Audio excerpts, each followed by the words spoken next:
ஆதிசங்கரருக்கு திராவிட சிசுன்னு பேரு, ஆனா அவங்க அம்மா பேரு ஆரியாம்பாள்னு பேரு. இந்த ஆரிய திராவிட ரேஸ் தியரி பேசுற மூஞ்சில தான் தூக்கி அடிக்கணும். 32 வயதுல ஒரு மனிதன் இவ்வளவு சாதனைகளை செய்ய முடியும்.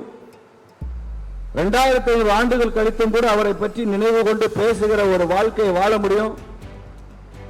ஒரு பெரிய தர்மத்தையே கட்டி காக்க முடியும், புதிய கருத்தை உருவாக்க முடியும் என்றால் அது ஆதிசங்கரார் மட்டும்தான் முடிந்தது. தமிழ்நாட்டில் கூட 2026 ராமன் பட்டாபிஷேகம் நடக்க போகுது. அயோத்தி மண்டபம் மாத்திரமல்ல, தமிழ்நாடு முழுக்க சத்ரபதி சிவாஜியும் ராஜராஜ சோழனும் திருமலை நாயக்கரும் ஆட்சி பண்ணா தர்மம் சிறந்து நிற்கும். அந்தனர்கள் நோக்கிற அறத்துக்கு அர்த்தம் இருக்கும். அவுரங்கசீப்பும் மாலிகாவூரும் முகமது கல்ஜியும் அவங்க வாரிசுகளாக இப்ப இருக்கிறவங்க ஆட்சி பண்ணாங்கன்னா அந்த அறம் எப்படி நிற்க முடியும்?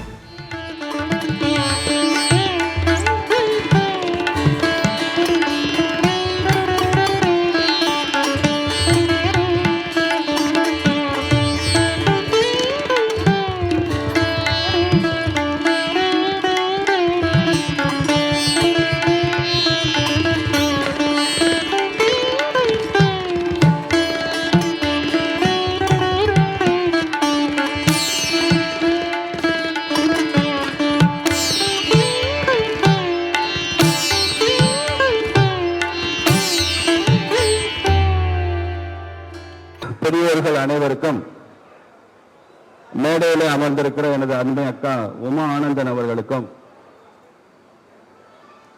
ஜகத்குரு வேத பாடசாலையினுடைய நிர்வாகிகளுக்கும், சங்கரா பள்ளியினுடைய நிர்வாகியாக இங்கே வந்திருக்கிறவர்களுக்கும், அன்பு தம்பி தங்கைகளுக்கும் எனது வணக்கம். நான் 2வது முறையாக இந்த மண்டபத்திற்கு வருகிறேன்னு நினைக்கிறேன். இங்க உள்ளே நுழையும் போது ஒரு வைப்ரேஷன் இருக்கு, ஒரு வைப்ரேஷன் இருக்கிற ஒரு மண்டபமாக இருக்கிறது. எனக்கு அதற்கு அப்புறம் தான் தெரியும், பல ஆண்டுகளுக்கு முன்பாக மகா பெரியவர் இங்கே வந்து தங்கி அருளிய ஒரு இடம். அந்த இடம் அவர் சொல்லிதான் இந்த அயோத்தியா மண்டபம் உருவானது, ராமனுக்கு ஆலயம் உருவானது, அதை சுற்றி சில அமைப்புகள் உருவாச்சு என்பதெல்லாம் இப்போதான் நான் கேட்டறிந்தேன். அதனாலதான் அந்த வைப்ரேஷன் இங்க இருக்கு. மகா பெரியவர் அதிஷ்டானத்தை போய் பார்த்தாலே அந்த வைப்ரேஷன் இன்னும் வரும். அப்படிப்பட்ட ஒரு புனித இடத்தில் இருந்து பேசிக் கொண்டிருக்கிறேன். இன்னைக்கு நாட்டினுடைய மனசாட்சியை உலுக்கி எடுத்த ஒரு சம்பவம் நடந்திருக்கு. 2 நாட்களுக்கு முன்பாக காஷ்மீர்ல பெகல்காம் அப்படிங்கிற இடத்துல 28 பேர் பயங்கரவாதிகளால சுட்டுக் கொல்லப்பட்டிருக்காங்க. கொடுமையான கொலை. ஒவ்வொரு வீட்டில இருந்தும் பெண்ணையும் அந்த குழந்தையும் தனியாக பிரித்து விட்டு அவர்கள் கண் முன்னாலேயே தகப்பன் அல்லது கணவன் அவனை சுட்டுக் கொள்கிற அந்த சம்பவம், அந்த இறந்துவிட்ட கணவன் உடல் பக்கத்திலே மனைவி அழுது கொண்டே இருக்கிற அந்த சோகம், குழந்தைகள் துடிக்கிற துடிப்பு, இதெல்லாம் வீடியோவில் பார்த்துவிட்டு ரத்தம் கொதித்து போயிருக்கிறது. 140 கோடி மக்களை கொண்ட இந்திய தாய் கொதிச்சு போயிருக்க. அதனுடைய விளைவாகத்தான் இன்னைக்கு ஐயா மோடி அவர்கள் இன்னைக்கு சிம்ம கர்ஜனை புரிந்திருக்கிறார். ஒரு சண்ட மார்க்கத்தை அறிவித்திருக்கிறார். பயங்கரவாதம் விலை கொடுக்க வேண்டியிருக்கும். உலகத்தின் எந்த மூலைக்கு சென்றாலும் கடைசி பயங்கரவாதி கூட தண்டிக்கப்படுவான் என்று இன்று பீகார்ல அறிவிச்சிருக்கிறார். வரலாற்றில் எப்போதுமே இல்லாத ஒரு திருப்பு முனையாக பாகிஸ்தானுக்கு செல்கிற அந்த சிந்து நதி ஒப்பந்தம் ரத்து செய்யப்பட்டு இனிமே சிந்து நதியிலிருந்து ஒரு சொட்டு தண்ணி பாகிஸ்தானுக்கு போகாது என்ற தீவிர நடவடிக்கை எடுக்க போகிறார்கள். சிந்து நதியில நாம பாகிஸ்தானுக்கு கொடுக்கிற தண்ணி 1059 டிஎம்சி. 1059 டிஎம்சி. பாத்துங்க, கர்நாடகால இருந்து காவிரியில் நம்ம கேட்கறது 205 டிஎம்சி தான். அது மாதிரி 5 மடங்கு அதிகம் சிந்துவை நாம அனுப்புற தண்ணீர். ஒரு 28 பெண்களின் கண்ணீருக்கு விலை 1059 டிஎம்சி தண்ணீர் என்று உலகத்திற்கு காமிச்சிருக்கிறார் நரேந்திர மோடி. ஒவ்வொரு இந்திய பெண்ணினுடைய கண்ணீருக்கு பின்னால் உலக நாடுகள் ஒரு விலை கொடுக்க வேண்டியிருக்கும், பயங்கரவாதம் ஒரு விலை கொடுக்கணும். அப்படி 28 பெண்களின் கண்ணீருக்கு 1059 டிஎம்சி தண்ணீர் தான் விலையாக கொடுக்க போகிறது பாகிஸ்தான். இது டீசர் தான், இன்னும் என்னெல்லாம் வரப்போகுதுன்னு பாருங்க. ஆதிசங்கரர் ஆரம்பித்து வைத்த விதை போட்டு வைத்த அந்த சனாதனம், இந்தியாவின் எல்லைகள் எல்லாம் இணைத்த ஆதிசங்கரருடைய அந்த சனாதனம் இன்னைக்கு எல்லையிலே நின்று கொண்டு சண்டமாரதம் செய்து கொண்டிருக்கிறது. இந்த சனாதனம் நாமளும் அதற்கு தயாரான ஒரு மனோநிலையில் இருக்கணும். இந்த அயோத்தியா மண்டபம் எத்தனையோ ராமர் பட்டாபிஷேகம் எல்லாம் பார்த்திருக்கோம். ராமர் அரசனாக முடிசூட்டி கொண்ட அந்த பட்டாபிஷேக நிகழ்ச்சி எல்லாம் இங்க நடத்தியிருக்கோம். தமிழ்நாட்டில் கூட 2026 ராமன் பட்டாபிஷேகம் நடக்க போகுது. அயோத்தி மண்டபம் மாத்திரமல்ல, தமிழ்நாடு முழுக்க தர்மத்தை பேசுபவர்கள், அறத்தை பேசுபவர்கள், நல்லதை செய்பவர்கள் பட்டம் சூட்டிக் கொள்கிற நிகழ்வு நடக்கத்தான் போகுது. இங்க இருக்கிற ராவணர்கள் காணாம தான் போறாங்க. வெகு விரைவில் காணாம போயிடுவான் ராவணன். அந்த காலத்துல ராவணன் இலங்கையில் இருந்தான், இப்ப தமிழ்நாட்டில் தான் இருக்கான் ராவணன் எல்லாம். அதனால இங்கேயும் ஒரு பட்டாபிஷேகம் நடக்கும். நான் அடுத்த முறை இந்த மண்டபத்துக்கு வரும்போது கட்சியின் நிர்வாகியாக மாத்திரம் வரமாட்டேங்க, ராமர் பட்டாபிஷேகத்தை நடத்திவிட்டு தான் நாங்க வருவேன். அந்த சூழலை நாம் எடுத்துக்கொள்ள வேண்டும் என்று நான் அடிக்கடி திருவள்ளுவரை பார்த்து வியந்து பல இடங்களில் மேற்கோள் சொல்கிற ஒரு திருக்குறள் இருக்கு. அந்தனர் நூற்கும் அறத்துக்கும் ஆதியாய். அந்தனர்னா நான் விளக்க வேண்டிய அவசியம் இல்லை. இந்த கூட்டத்தில் யார் அந்தனர்னு? அவர்கள் ஏற்று செய்கிற அந்த தவத்துக்கும் அடிப்படையாக அந்தனர் நோர்க்கும் அறத்துக்கும் ஆதியாய் நின்றவாம் மன்னவன் கோல் அப்படின்னு சொல்வார் வள்ளுவர். அப்ப அந்தனர் நோர்க்கிற தர்மத்துக்கு கூட அடிப்படையாக இருப்பது என்ன? மன்னவன் கோல். யார் ஆட்சி செய்கிறான் என்பதுதான் ஒரு நாட்டினுடைய தவத்தை, தர்மத்தை, அறத்தை, அங்க இருக்கக்கூடிய மக்களுடைய கண்ணியத்தை எல்லாத்தையும் தீர்மானிக்கிற சக்தி அதுக்கு இருக்கு. அந்த முக்கியமான திருக்குறள் நாம் மறந்துடக்கூடாது. சத்ரபதி சிவாஜியும் ராஜராஜ சோழனும் திருமலை நாயக்கரும் ஆட்சி பண்ணா தர்மம் சிறந்து நிற்கும். அந்தனர்கள் நோக்கிற அறத்துக்கு அர்த்தம் இருக்கும். அவுரங்கசீப்பும் மாலிகாபூரும் முகமது கல்ஜியும் அவங்க வாரிசுகளாக இப்ப இருக்கிறவங்க ஆட்சி பண்ணாங்கன்னா அந்த அறம் எப்படி நிற்க முடியும்? இன்னைக்கு நாம் நோக்க வேண்டிய தவம் அராஜகத்தை, அநீதியை அகற்றுவது ஒன்றுதான் நாம் செய்யக்கூடிய ஒரு பெரிய தவம் என்பதைத்தான் சங்கரரே சொல்லி போயிருக்கிறார். ஆதி சங்கரர் என்ற அந்த ஒரு கடவுளுடைய அவதாரம் இந்த தேசத்தில் தோன்றவில்லை என்றால் இன்றைய நவீன இந்தியா இருந்திருக்காது. நவீன இந்தியா இந்த உருவான கான்செப்ட் ஆதிசங்கருக்கு அப்புறம் தான். அதற்கு முன்னால இந்து தர்மம் என்கிற ஒரு வார்த்தை இல்லை, இந்துன்ற வார்த்தை இல்லை. அங்கங்க நிறைய ஸ்கூல்ஸ் ஆஃப் தாட் இருக்கு. ஒவ்வொருத்தரும் அவங்க ஒரு வழிபாடு, ஒரு முறை, ஒரு சம்பிரதாயம், ஆச்சாரம், அனுஷ்டானம் அப்படியெல்லாம் வைத்துக் கொண்டு வாழ்ந்தார்கள். அது நம்ம நாட்டில் இயற்கையாக நடக்கும். இந்து தர்மமே இட் இஸ் ஹைலி டீசென்ட்ரலைஸ்ட். இங்க ஒரு கடவுள், ஒரு தீர்க்கதரிசி, ஒரு புத்தகம், இதுதான் முறை, இதுதான் வழிபாடு என்பதெல்லாம் நம்ம நாட்டில் இல்லை. மத சுதந்திரம் இங்க அபண்டன்ட் ஃப்ரீடம். அப்படி 72 வகையான சம்பிரதாயங்கள் இருந்திருக்கு ஆதிசங்கருக்கு முன்னால. ஆதிசங்கரர் 72 வகையான சம்பிரதாயங்களை அவரது காலத்தில் நாடெல்லாம் நடந்து முக்கியமான பகுதிக்கெல்லாம் விஜயம் செய்து பல பேரையும் சந்தித்து அந்த 72 வகையான சம்பிரதாயங்களை 6 சம்பிரதாயங்களாக மாற்றி ஷார்ட் லிஸ்ட் பண்ணவர் தான் ஆதிசங்கரருடைய மகத்தான பெருமை. அதனாலதான் அவருக்கு சண்மத ஸ்தாபகர் அப்படின்னு பேரு. 6 மதங்களை ஒன்றாக்கி இந்து மதம் ஆக்கவில்லை. அவரு 72 வகையான சம்பிரதாயங்களை சுருக்கி 6ஆக மாத்தினார். அதுலதான் சைவம் வருது, வைணவம் வருது. அது தெரியும். சைவத்துக்கு சிவன், வைணவத்துக்கு விஷ்ணு, கௌமாரம் முருகன், காணபத்தியம் அப்படின்னா கணபதி, சாக்தம் சக்தி, சௌரியம்னா சூரியன். இப்படி 6 அடிப்படைகளை கொண்டு உருவாக்கப்பட்டதான் சனாதனம். இதை முதலில் செய்தவர் ஆதிசங்கரர். அந்த மகான் இல்லை என்றால் இந்த சம்பிரதாயங்கள் உருவாகி இருக்காது. இந்த நாட்டை இணைச்சவர் அவர் தான், இந்த நாட்டை ஒன்றாக்குனவர் அவர் தான். எனக்கு தெரிய இந்திய அரசியல் வரலாற்றில், இந்திய சமூக வரலாற்றில் the first ever spiritual nationalist ஆதிசங்கரர் தான். முதல் ஆன்மீக தேசியவாதி அவர் தான். நாடெங்கும் மடங்களை நிறுவுறாரு. அவரு தமிழ்நாட்டில் கேரளாவில் பிறந்தவர். அப்ப தமிழர் இருந்திருப்பாரு. அப்ப மலையாள மொழி தோன்றி இல்லாத காலமா இருந்திருக்கும். அவங்க அம்மா பேரு ஆரியாம்பாள், அப்பா பேரு சிவகுரு. ஆனா இவருக்கு திராவிட சிசுன்னு பேரு. ஆதிசங்கரருக்கு திராவிட சிசுன்னு பேரு. ஆனா அவங்க அம்மா பேரு ஆரியாம்பாள்னு பேரு. இந்த ஆரிய திராவிட ரேஸ் தியரி பேசுற மூஞ்சில தான் தூக்கி அடிக்கணும். தூக்கி அடிக்கணும். என்னடா நீ ஆரியம் வேற இனம் திராவிடம் வேற இனம்ங்கிறடா, இங்க மகன் திராவிட சிசுங்கிறாங்க, அம்மா பேர் ஆரியாம்பாளுங்கிறாங்களா, எப்படி அம்மாவும் மகனும் வேற வேற இனமான்னு கேட்கணும். அதுக்கு என்ன விளக்கம் வருதுன்னு கேட்கணும்.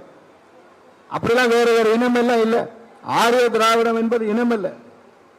ஆரியன் என்பது மேன்மை தங்கிய மக்களை ஒரு மரியாதையுடன் கூப்பிடுகிற வார்த்தை ஆர்யா அப்படிங்கிறது. It's a respectable word. இப்ப சீதை பல இடங்கள்ல ராமன ஆர்யா அப்படின்னு சொல்றான். ஜடாயு ராவணனை தூக்கிட்டு போறப்போ, சீதையை ராவணனை தூக்கிட்டு போறப்போ ராவணனை தடுத்து ஜடாயு தான் யுத்தம் பண்றான். அந்த ஜடாயு கொல்லப்படுறான். அப்ப ஜடாயுவை பார்த்து சீதை சொல்றான் ஆர்யா அப்படிங்கிறான். ஜடாயு பறவை எப்படி ஆரியனா இருக்க முடியும்? ஆரியன்றது ஒரு இனமா இருந்தா அது எப்படி பறவைக்கு ஆரியான வரும்? கணவனை எப்படி ஆரியான்னு சொல்ல முடியும்? சத்ரபதி சிவாஜி தன் படைகளுக்கு கூறியது மகாகவி பாரதியார் ஒரு பாட்டு எழுதியிருப்பார். அதுல சொல்லுவார், ஆரியர் இங்கு இருமின் ஆண்கள் இங்கு இருமின் அப்படிம்பார். இந்த படையில யார் இருக்கணும்? ஆரியர்கள் இங்க இருங்க, ஆண்கள் இங்க இருங்க, அவங்க எல்லாம் இருங்க அப்படின்னு சொல்றார். இப்படி ஆரியான்ற வார்த்தை எங்கேயுமே ஒரு இனத்தை குறிக்கிற வார்த்தை இல்லை, அது குணத்தை குறிக்கிற வார்த்தை.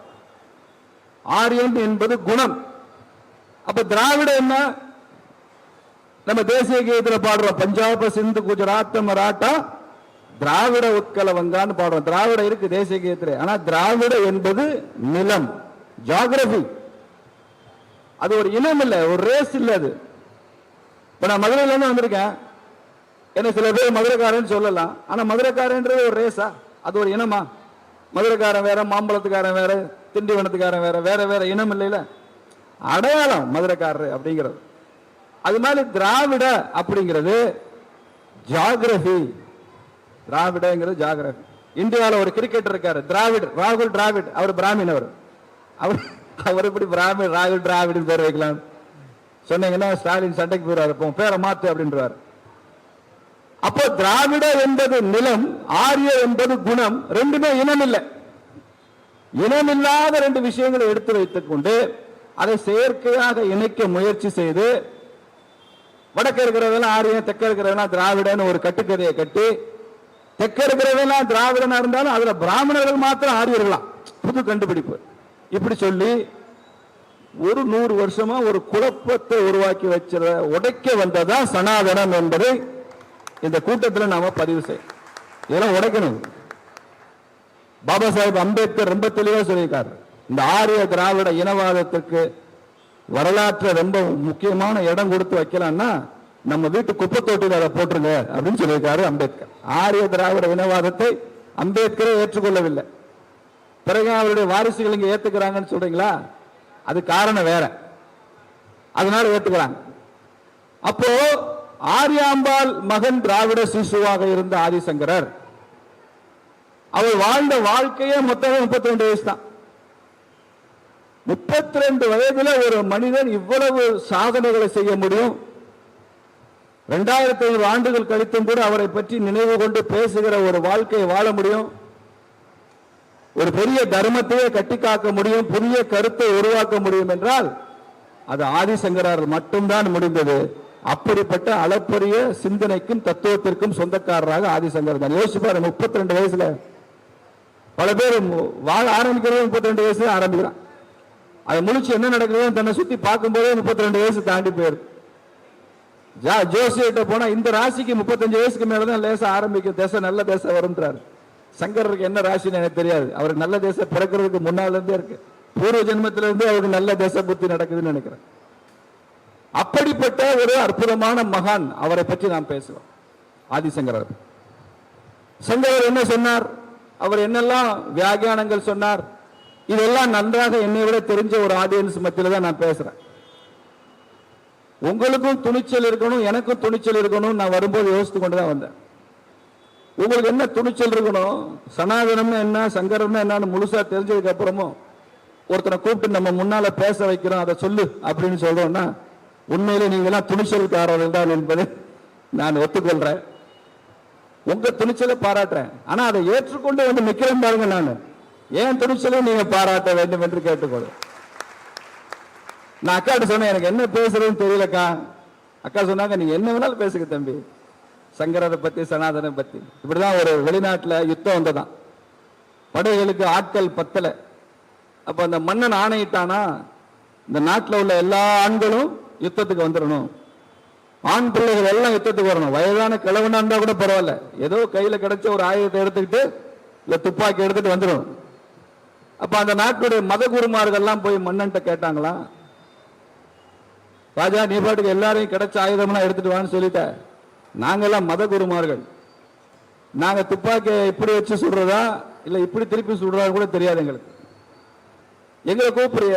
அப்ப மன்னன் சொன்னானா, நீ எப்படி சுட்டாலும் நாட்டுக்கு நல்லது, நீ இப்படி சுட்டா வெளியில உள்ள எதிரி போனா, இப்படி சுட்டா உள்ளுக்குள்ள எதிரி செத்தான், அவ்வளவுதான், அதனால நாட்டுக்கு நல்லது, நீ வந்துரு அப்படின்னு சொல்லி வர வச்சான்னு ஒரு கதை இருக்கு. அது மாதிரி நீங்க எப்படி பேசினாலும் நல்லதுதான். ஏன் நம்ம தேசத்தை பத்தான பேச போறோம். இந்த நாட்டில் தாங்க தேசம் வேறு தர்மம் வேறு தெய்வம் வேறு என்று இல்லாமல் எல்லாமே கலந்து பிரிந்து ஒன்றாக இருக்கிற ஒரு தேசம் பாரத தேசம் தான். எல்லாமே கடவுளை பத்தி பேசுங்க, சனாதனம் தான். இந்த தெருவில் இருக்கிற ஒருபடி மண்ணை எடுத்துக்கிட்டு இது எவ்வளவு புனிதமான மண்ணுன்னு பேசுங்க, சனாதனம் தான். ஆத்துல குளிச்சுட்டு ஒரு தீர்த்தத்தை எடுத்துட்டு வாங்க, சனாதனம் தான்.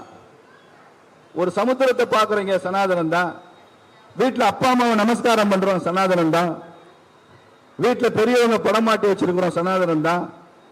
அடுத்த வாரிசாக குழந்தை பெற்றுக்கொள்கிறோம், சனாதனம் தான். இந்துக்கள் வாழும் வாழ்க்கை முறை ஒட்டுமொத்தமாக அது சனாதன தர்மத்தை தான் குறிக்கிறது என்பதனால நீங்க எதை பேசினாலும் அது சனாதனம். ஏனென்றால் இந்து மதம் என்பது அது ஒரு மதமாக புத்தகமாக இல்லை. விவேகானந்தர் சொல்றாரு, religion is not in doctrines and dogmas, it is being and becoming, it is realisation அப்படிம்பார். அனுபவம் தான் நமக்கு தர்மம். சனாதனம் என்னன்னு புத்தகத்தில் போய் தேட வேண்டிய அவசியம் இல்லை. ஆதிசங்கரர் ஆயிரக்கணக்கில் புத்தகம் எழுதினார்.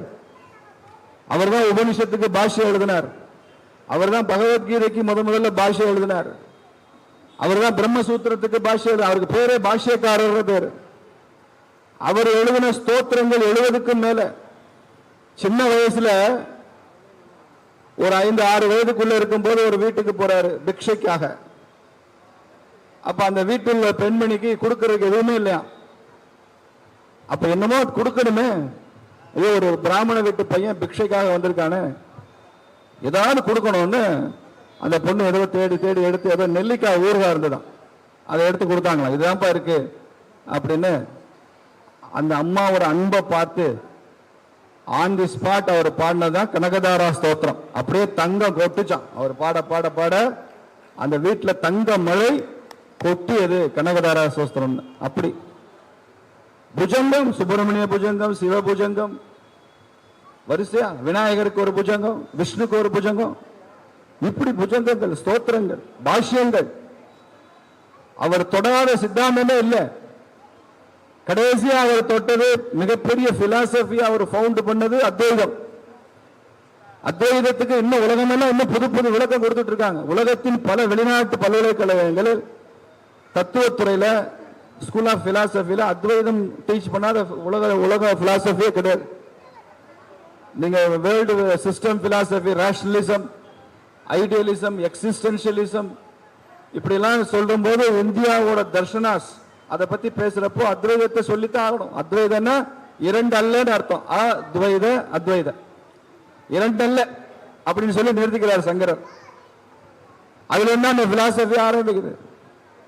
விவேகானந்தர் ஆதிசங்கரையும் அத்வைதம் பத்தியும் பேசுறதெல்லாம் கேட்டீங்கன்னா நமக்கு அப்படியே புல்லரிக்கிற அளவுக்கு சொல்றார் அத்வைதம்.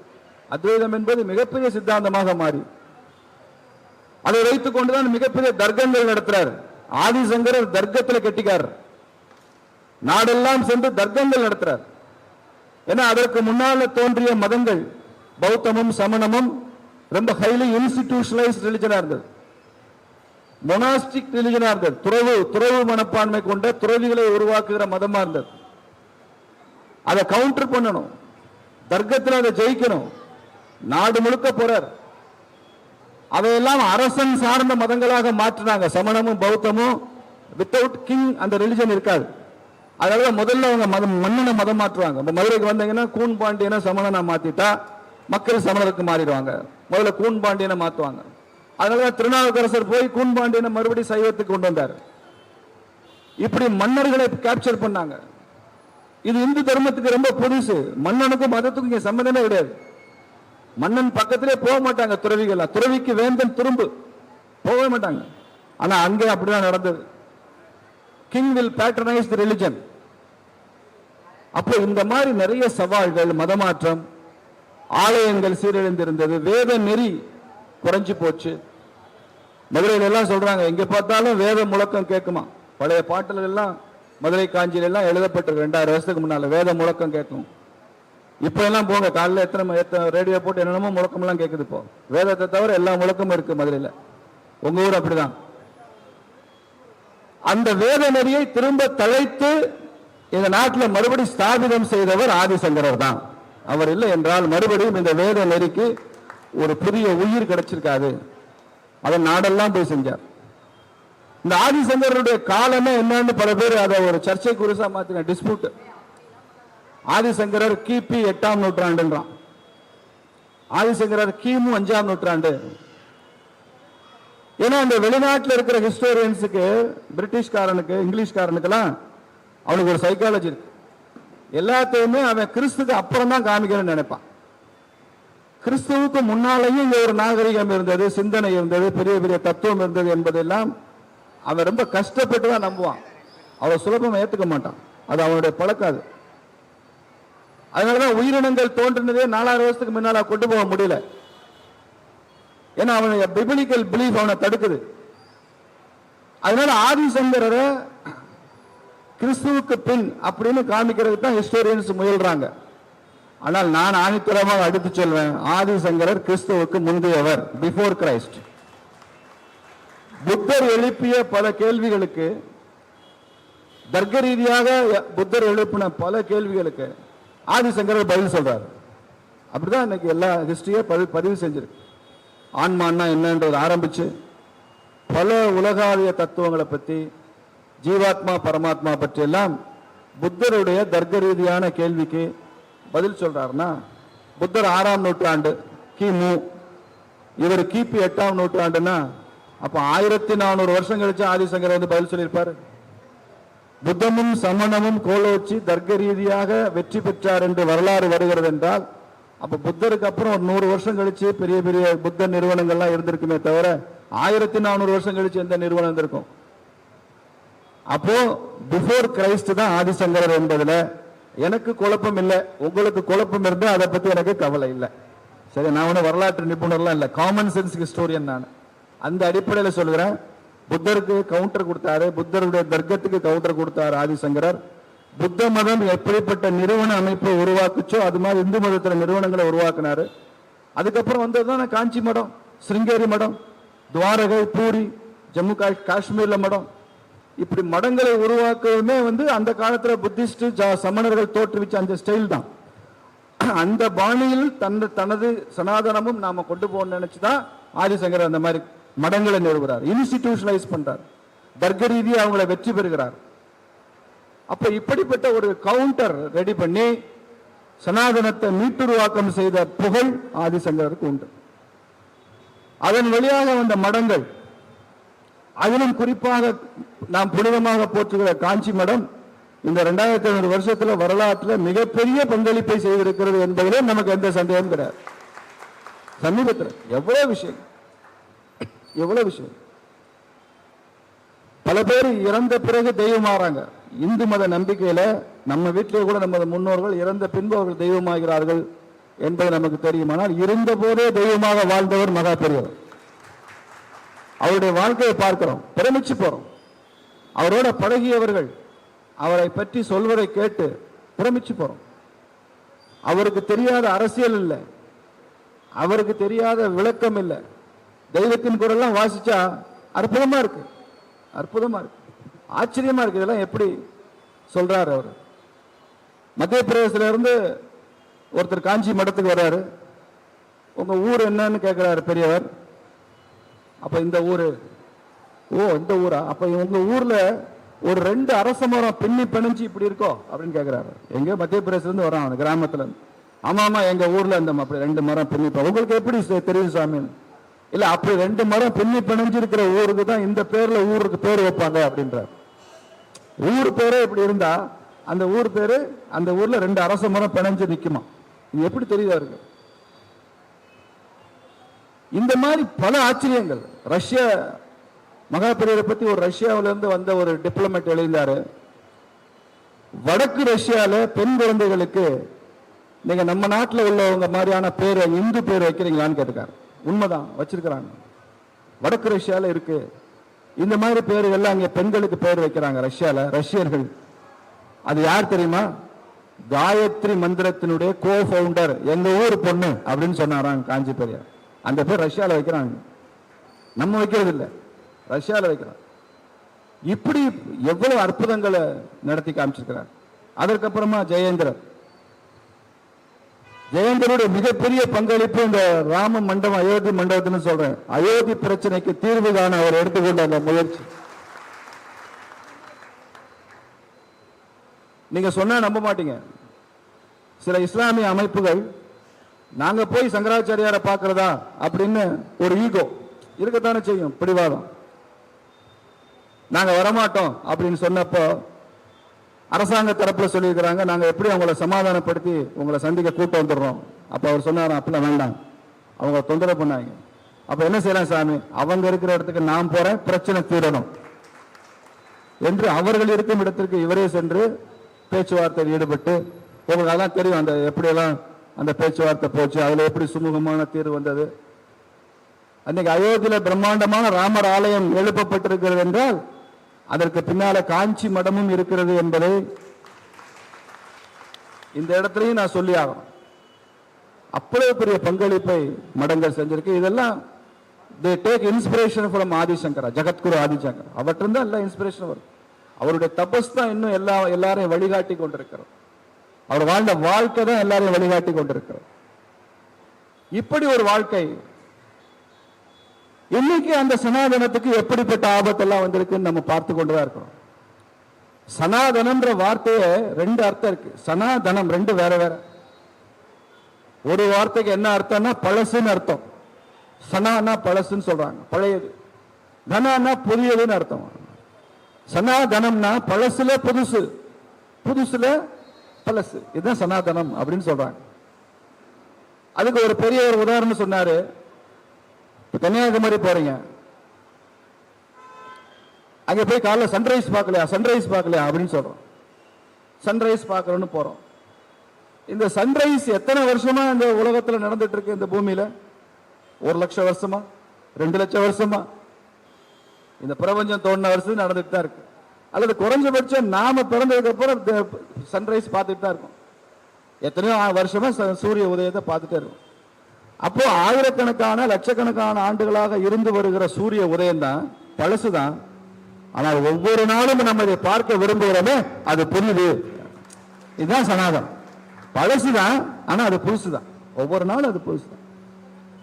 ஒவ்வொரு நாளும் மனைவி சாம்பார் வைக்கிறாங்க, 50 வருஷமா அதே மனைவி தான், அதே சாம்பார் தான். ஆனா இன்னைக்கு அந்த முருங்கைக்காய் சாம்பார், கத்திரிக்காய் சாம்பார் நல்லா தான் இருக்கு. பழைய சாம்பார் தான், ஆனா பழைய ஸ்டைல் தான். ஆனா இது புதுசு, இது ஒரு நல்ல டேஸ்டா தான் இருக்கு. ஃப்ரிட்ஜில் வச்ச சாம்பார் நான் சொல்லல, சூடா சமைச்சு கொடுக்கிற சாம்பார சொல். அப்படி சனாதனம் என்பதும் அப்படிதான், எப்போதும் பழையது மாதிரி தோற்றம் அளிக்கும், ஆனால் அது புதியதாகவே இருந்து கொண்டிருக்கும். தன்னை புதுப்பித்துக் கொள்கிற தன்மை உள்ளது சனாதனம் என்கிற வார்த்தை. அப்ப இந்துன்ற வார்த்தை இல்லாததுனால நாம சனாதனம் அப்படின்னு அதை புரிந்து கொண்டோம். இன்னைக்கு கூட ஐயா கலைஞர் வீட்டுக்கு போனீங்கன்னா சனாதன சாரதின்னு ஒரு பத்திரிகை வருது. புட்டபர்த்தி சாய்பாபா அனுப்புறாரு, அவங்க மடத்துல இருந்து மாசம் அனுப்புறாங்க. துர்கா அக்கா அதை விரும்பி படிக்கிறாங்க, சனாதன சாரதியை படிக்கிறாங்க. அவர் பையன் சனாதனத்தை ஒழிக்கணும்னு சொல்றாரு, அது வேற விஷயம். இந்த சனாதனன்ற வார்த்தை இல்லாத இடமே கிடையாது.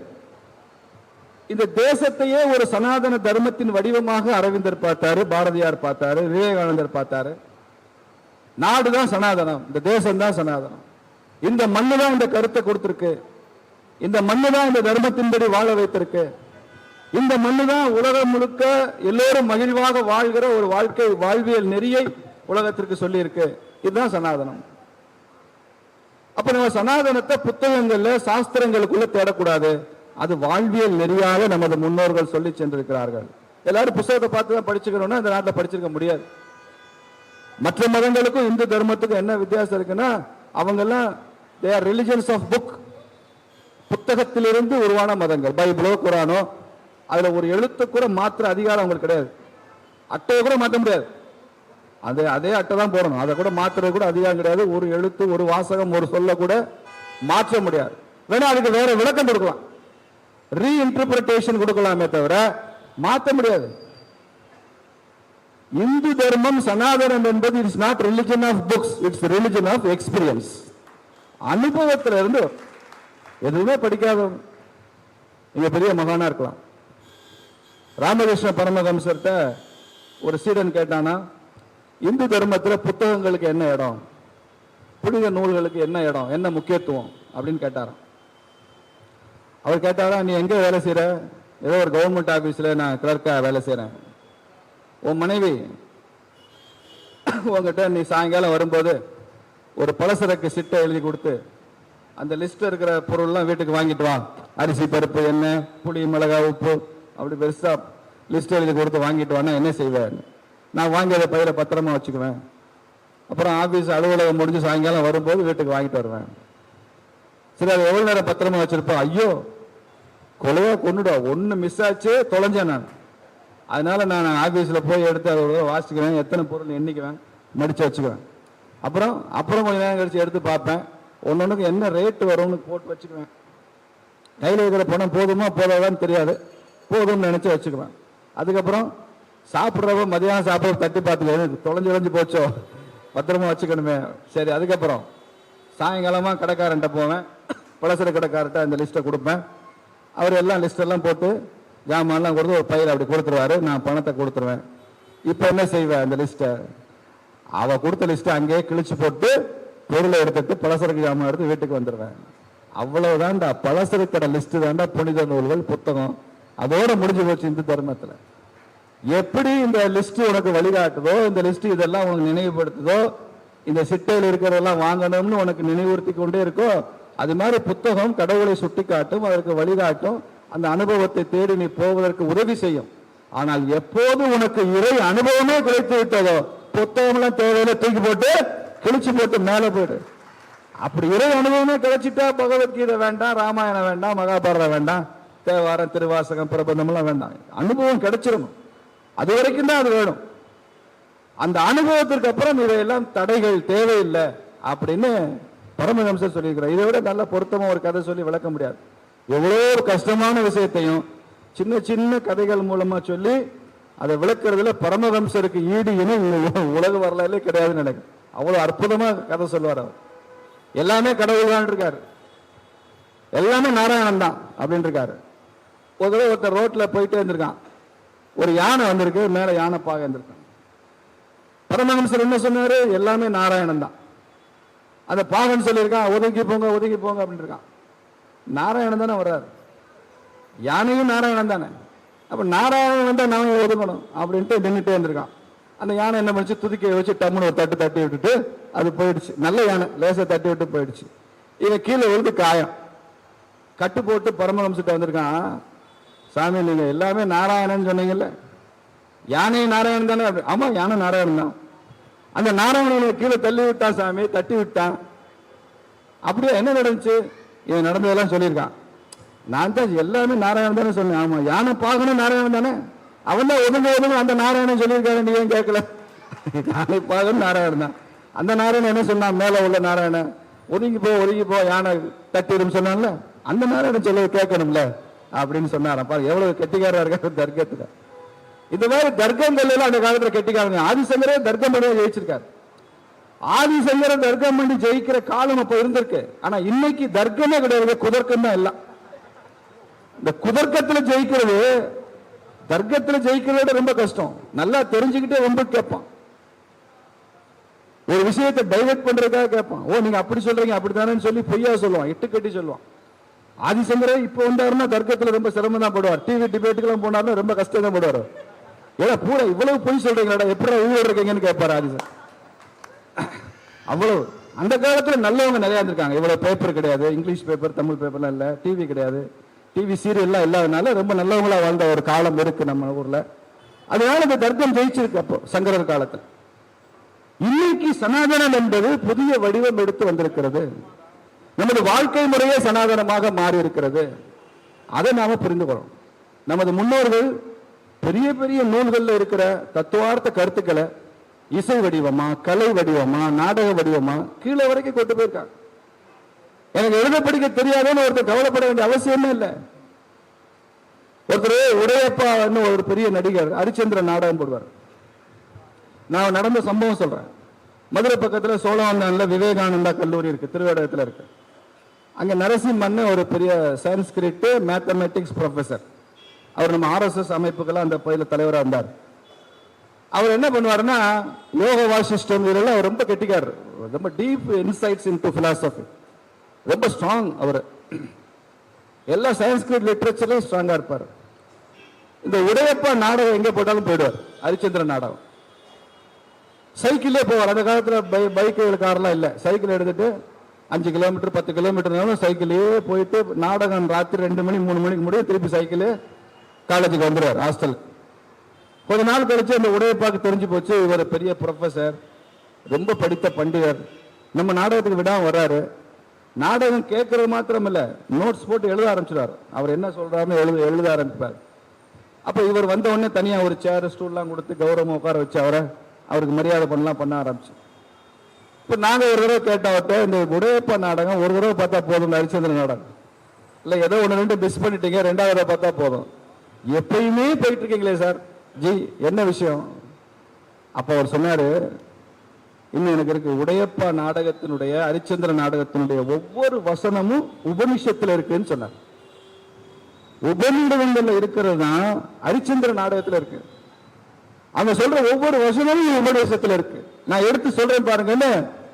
அந்த ஹரிச்சந்திர நாடகத்துல இருந்து ஒரு வசனம், அதுக்கு பொருத்தமா ஒரு உபநிடத வாக்கியம், இங்க இருந்து ஒரு கூற்று, அங்க இருந்து ஒரு டயலாக், ரெண்டை எடுத்து எடுத்து எடுத்து சொல்ல ஆரம்பிச்சாரு பாருங்க. நாங்களாம் பிரமிச்சு போயிட்டோம்.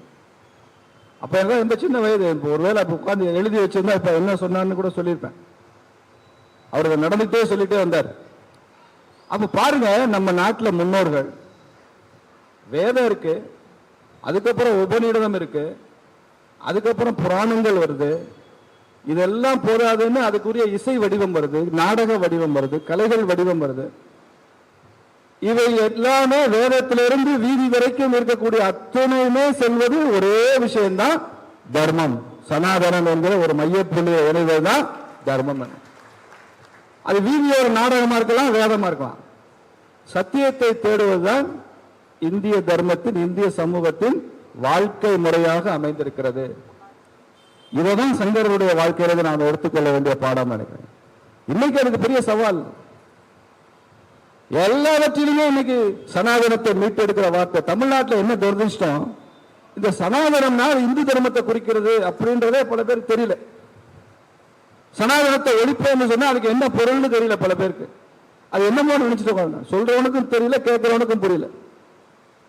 சனாதனம் என்றால் இந்து தர்மம் தான் என்பதை ஆணை அடிச்ச மாதிரி நாம சொல்லித்தான் ஆகணும். இந்துன்ற உணர்வு வரும் வரை நாம அதை சொல்லித்தான் ஆகணும். இந்து பக்தி மாத்திரம் போதாது, இந்து சக்தி வேண்டும் என்பதை நாம் சொல்லணும். சக்தி வேணும்ல. சீதை ராவணை தூக்கிட்டு போயிட்டான்.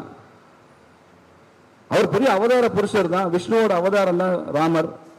அவர் நினைச்சிருந்தா ஒரு மந்திரத்துல ஏதாவது ஜீம்பும்பா பண்ணி கூட தூக்கிட்டு வந்திருக்கலாம் சீதையை திரும்ப.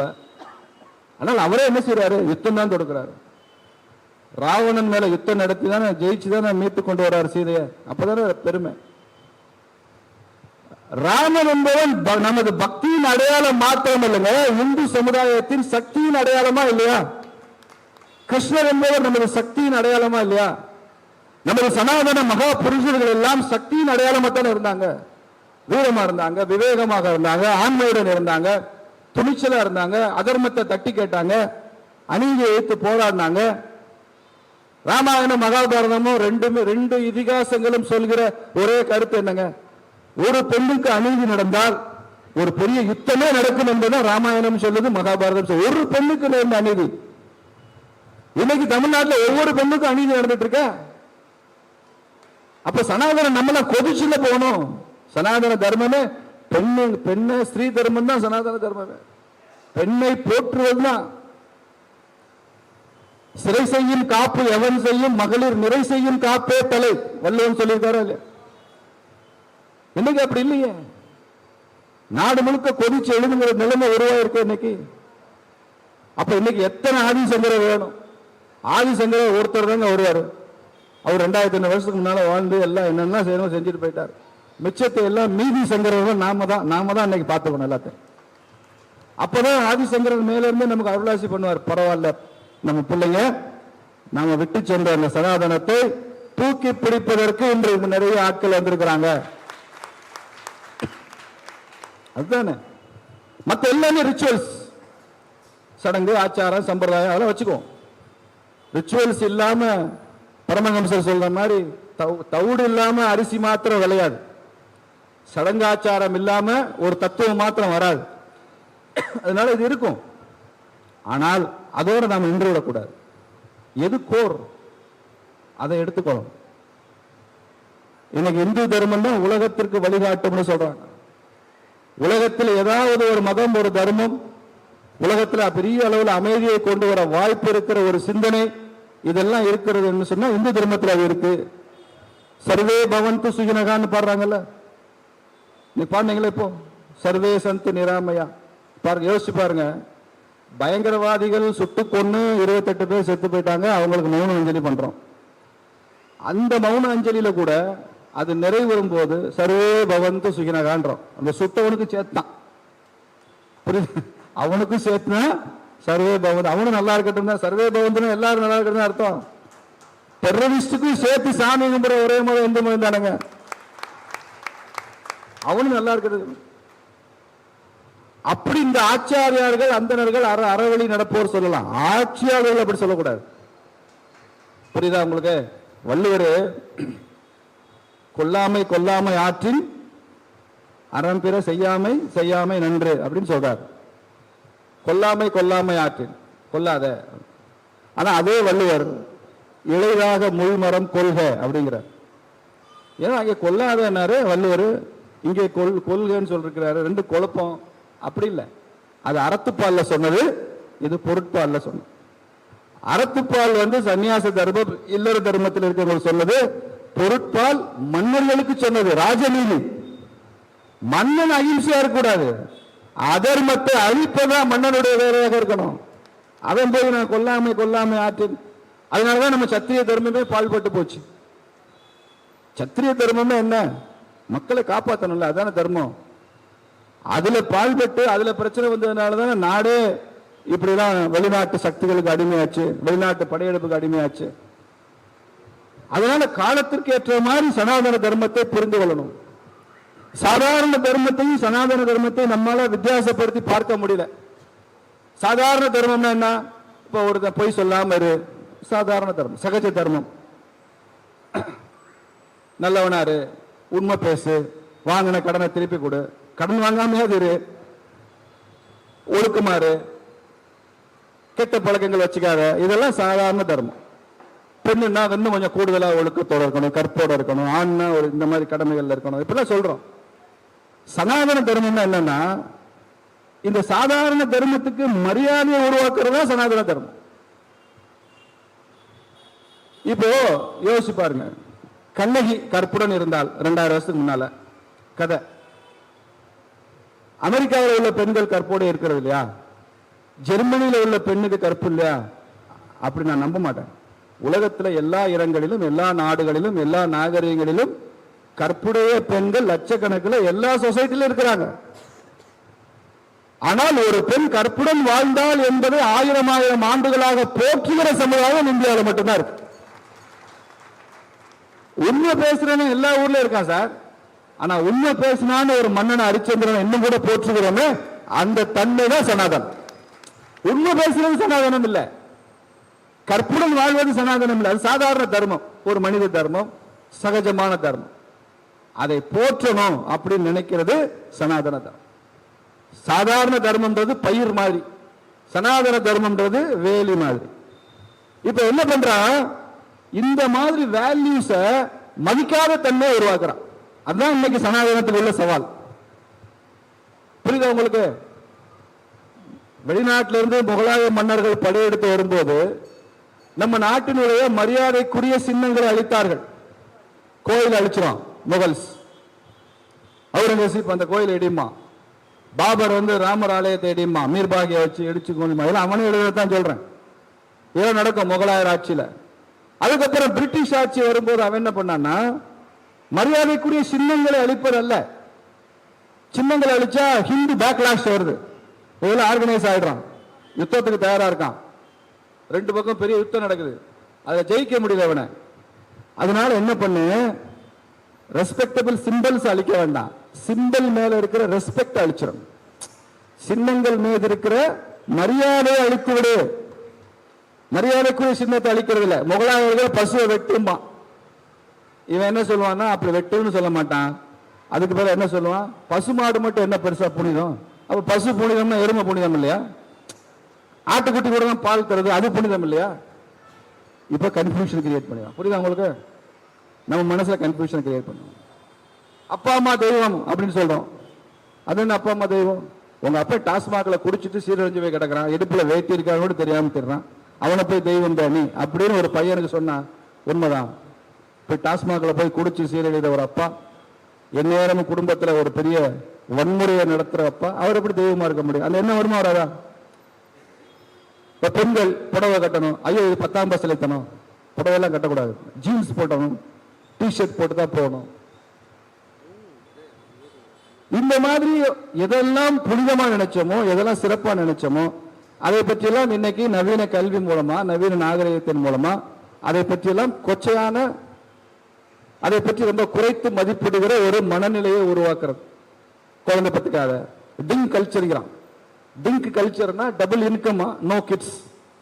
உருப்படும் டபுள் இன்கம், 2 பேரும் சம்பாதிப்போம், பிள்ளை வேண்டாம், நீ எனக்கு பிள்ளை நான் உனக்கு பிள்ளை. குழந்தை பெற்றுக்கொள்வதை தர்மமாக சொன்ன ஒரு நாட்டில் குழந்தை வேண்டாம்னு சொல்ற ஒரு சிந்தனை வந்திருக்கா இல்லையா? வர ஆரம்பிக்குதா இல்லையா? வேற கல்யாணம் வேணாம், குழந்தை வேண்டாம், எப்படியோ வாழ்வேன். இதோ சாருவாகர் சொன்னார் அந்த காலத்துல. சாருவாகர் பிலாசபி தான் இப்ப இன்னைக்கு இருக்கிற மாடர்ன் பிலாசபி, போஸ்ட் மாடர்னிசம், மாடர்னிசம்னு சொல்றாங்க. இதெல்லாம் அந்த காலத்துல சாருவாகர் சொன்னார்.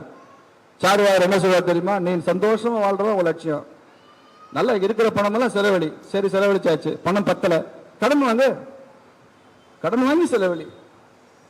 அப்ப கடன் கொடுத்த வந்து என் கடன் கொடுன்னு கேட்பானே, கொடுக்க முடியாதுன்னு சொல்லு, ஐபி கொடு, இன்சால்வன்சி. சாருவாகர் சொன்னது.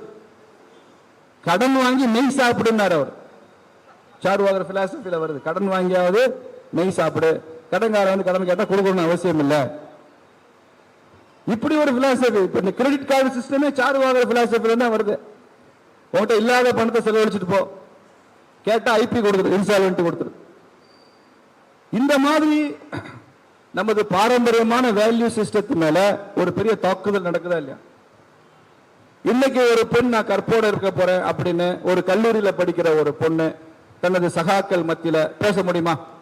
எல்லாரும் சிரிக்கிற சூழல் உருவாகும், இந்த பொண்ணை வெக்கப்படுற சூழல் உருவாகும். அப்போ அந்த எவ்வளவு பெரிய ஒரு வேல்யூவை எப்படி ட்ரிவியலைஸ் பண்ணிட்டாங்க, கொச்சப்படுத்திட்டாங்கன்னு பாருங்க. நீ மாடர்னா ட்ரெஸ் பண்ணணும், அப்பதான் நீ மாடர்ன் கேர்ள். இப்ப எல்லாம் ஹோட்டல், காலேஜ் கேண்டீன்ல இட்லி கூட விற்க மாட்டேங்குது, இட்லி கிடைக்கும். பர்கர் பிஸ்ஸா சாப்பிட்டா தான் யூத் தான், ஸ்டூடெண்ட் தான். இட்லி தோசை சாப்பிட்டா அவன் ஸ்டூடெண்டே கிடையாதுங்கிறான். எல்லாம் பிஸ்ஸா பர்கருக்கு போயிடுச்சு. அப்ப இன்னைக்கு மரியாதைக்குரிய சின்னங்களை அழிப்பதல்ல, சின்னங்கள் மீது இருக்கிற மரியாதை அழித்து விடுவதற்காகத்தான் இதெல்லாம் நடந்து கொண்டு. இதுதான் சனாதனத்துக்கு இருக்கிற பெரிய சவால். சனாதனத்தினுடைய ஒவ்வொரு கூறையும், ஒவ்வொரு கேரக்டரிஸ்டிக் ஃபீச்சரையும் அவன் கேள்விக்குறியாக்குவான், கேலி பொருளாக்குவான், அதை கிண்டல் பண்ணுவான். இதையும் தாண்டி நாம் இந்த சனாதனத்தை நீ காப்பாற்ற. ஆதிசங்கரர் காலத்தில் இருந்த சவாலை விட இன்னைக்கு சவால். இன்னைக்கு எனக்கு சில விஷயங்கள் பார்க்க சந்தோஷமா இருக்கு. நல்லா ஐஐடியில் எம்டெக் பிஹெச்டி எல்லாம் படிச்சுட்டு பெரிய பெரிய ஐடி நிறுவனத்தில் வேலை செஞ்சுக்கிட்டு இன்னும் தனது பாரம்பரியத்தை கைவிடாம லேசா கொஞ்சோண்டு உச்சிக்குடி வச்சுட்டு வரானே ஒரு இளைஞன், அவனை பார்த்து நான் நமஸ்காரம் பண்றேன். சவால் தான் அது, எல்லாரும் கிண்டல் பண்ணுவான், பெரிய சவால். ஆனாலும் அந்த அதை துணிச்சு அதை செய்யறானே, அதை நான் பாராட்டுறேன். பாரம்பரிய உடை, பாரம்பரிய சின்னங்கள் பாருங்க. சைவத்துக்கும் வைணவத்துக்கும் எப்படி புது டெபினிஷன் கொடுக்குறான் பாருங்க. சைவத்துக்குன்னா என்ன, வைணவம்னா என்னன்னு புது புது விளக்கம் கொடுக்கிறான். சிலுவைக்கு என்ன விளக்கம்னு சொல்லிடுவானவன். சைவம் வைணவம் சேர்ந்தே இருக்கு சிலுவையில். வேற இன்னொரு ரிலிஜனை பத்தி பேச முடியுமா? அப்ப இந்துன்னா சைவம் எப்படி வைணவம் எப்படின்னு பேச முடியுதுன்னா, அவரை மயிலிறகால தட்டி கொடுக்கிறார், இப்படிலாம் செய்யக்கூடாது அப்படின்னு மேல உள்ளவர் மயிலிறகால தட்டுற மாதிரி தட்டினா இதெல்லாம் என்ன அர்த்தம்? சனாதனத்துக்கு வந்த சவால் என்றுதான் அர்த்தம். அதை கேட்டு வேடிக்கை பார்த்து கொண்டு இருக்க மாட்டோம், உன்னை வீதியில வச்சு கேள்வி கேட்க காலம் உருவாகும் தான் அர்த்தம். கேட்போம். இதெல்லாம் பார்த்து வேடிக்கை பார்த்துட்டு மனசுக்குள்ள குமுறிக்கிட்டே செத்து போறதுக்காக நம்ம எல்லாம் இருக்கோம். என் காலத்துல நான் வெற்றி பெற்றேன்ன்றது இல்லைங்க வரலாறு. ஒரு விஷயத்துக்காக நான் போராடுறேன், எதிர்க்கிறேன், குரல் கொடுக்கிறேன், பேசுறேன். அதுல நீ ஒன்னும் ஜெயிக்கலையே, அதுல நீ வெற்றி அடையலையே, அது இல்லை. என் கண் முன்னால ஒரு அதர்மம் நடக்கும் போது, அநீதி நடக்கும் போது, தர்மம் கேலி பொருளாகும் போது நான் வேடிக்கை பார்க்கிறடா, தட்டி கேட்டேங்கிறதா வரலாறு. நான் ஒண்ணு வேடிக்கை பார்க்கல, வீட்டுக்குள்ள சும்மா உட்காந்துக்கல, தெருவுக்கு வந்தேன், தட்டி கேட்டேன். தனியால நின்னாலும் துணிச்சலும் தட்டி கேட்டேன். கேட்போம். அப்படி இந்த சனாதனத்துக்கு வந்த சவாலை சந்திப்போம். அப்பதானே நம்ம உண்மையிலே ஆதிசங்கருக்கு ஜெகத்குருவுக்கு நாம ஏதோ மரியாதை செய்யறோம், அஞ்சலி செய்யறோம்னு அர்த்தம். இல்லைன்னா பேசிட்டே போறதுனால அவருக்கு என்ன பெருமை? நாம இங்க உட்காந்து 200 பேர் ஆதிசங்கரை பாராட்டி பாராட்டி பேசுறதுனால அவருக்கு ஏதாவது ஆக போதா? அவரை பாராட்டி பேசுவதனால நமக்கு அந்த இன்ஸ்பிரேஷன் கிடைக்கின்றனால தான் அவரை பாராட்டுறோம். இன்னைக்கு அவரது வாழ்க்கையும் அவரது தத்துவமும் ரெலவெண்டா இருக்குன்றதுனால தான் அவரை பத்தி பேசுறோம்.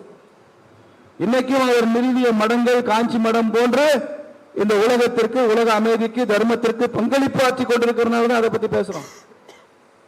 இன்னைக்கு வேத நெறி தலைப்பதற்கு அன்னைக்கு 2500 வருஷத்துக்கு முன்னால ஆதிசங்கரர் செய்த விதைத்த விதைகள் தான் இன்னைக்கு வேத நெறி தலைத்துக் கொண்டிருக்கிறது என்பதனால பாராட்டுறோம், அவரை புகழ்றோம். எனக்கும் அந்த பங்களிப்பை கொடு, என் மனசுல இந்த உற்சாகத்தை கொடு, எனக்கும் அந்த தைரியத்தை கொடு. எப்படி ஆதிசங்கரர் தன்னந்தனியா அவருக்கு பின்னால பெரிய படம் வருதான்னு பார்க்கல. இந்த காலத்துல பிளைட் இருக்கு, ட்ரெயின் இருக்கு.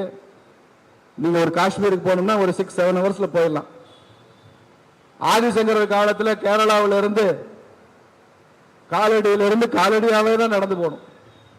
அவர் பல்லக்கில் போனாலும் காலடியா நடந்து போனாலும் அவர் காஷ்மீருக்கும் துவாரகைக்கும் பூரிக்கும் போக எத்தனை நாள் ஆயிருக்கு? வாமனன் மாதிரியில ஒரு கால பூரியில வச்சிருக்கிறாரு, ஒரு கால துவாரகையில வச்சிருக்காரு, இன்னொரு கால் காஞ்சியில, இன்னொரு கால் காஷ்மீர்ல. என்ன அது 32 வயசுக்குள்ள? என்ன அது மனுஷனால முடிகிற காரியம் இல்லை, தெய்வத்தால தான் முடியும். ஏதோ அவருக்கு பெரிய அனுகிரகம் வந்து அவர் நினைச்சாருன்னா அப்படியே காத்துல பறந்து போற சக்தி இருந்துச்சா என்னன்னு தெரியல. இவ்வளவு தூரம் நடந்து போறதுன்னா எத்தனை? இந்தியா 3000 கிலோமீட்டருங்க. காலடிக்கும் காஷ்மீருக்கும் 3000 கிலோமீட்டர். 3000 கிலோமீட்டர் நடக்கிறதுக்கு எத்தனை நாள் ஆகும் கனெக்ட் பண்ணு. அதுக்கப்புறம் இங்கிட்ட துவாரகை, இங்கிட்டு துவாரகைக்கும் புரிக்கும் மறுபடியும் இங்கிட்ட ஒரு 3000 kilometre. The length and breadth of this country. அவ்வளவு அற்புதமாக ஒரு காரியத்தை செய்து நமது முன்னோர்கள் மகான்கள் வழிகாட்டி இருக்கும் போது நம் வாழ்க்கை காலத்துல நமது கண் முன்னாலே அந்த வேல்யூஸ், அந்த தர்மம், அந்த சனாதனம் இதெல்லாம் நமது எதிரிகளால கேலி பொருளாக்கப்படும் போது, இதையத்தை எல்லாம் அழித்து விட வேண்டும் என்று அசுர சக்திகள் முயற்சிக்கும் போது நாம் வேடிக்கை பார்த்து கொண்டு சும்மா இருந்து விடக்கூடாது என்பதுதான் ஆதிசங்கரருக்கு நாம் செய்கிற மரியாதையாக இருக்கும் என்று சொல்லி விடைபெறுகிறேன். நன்றி.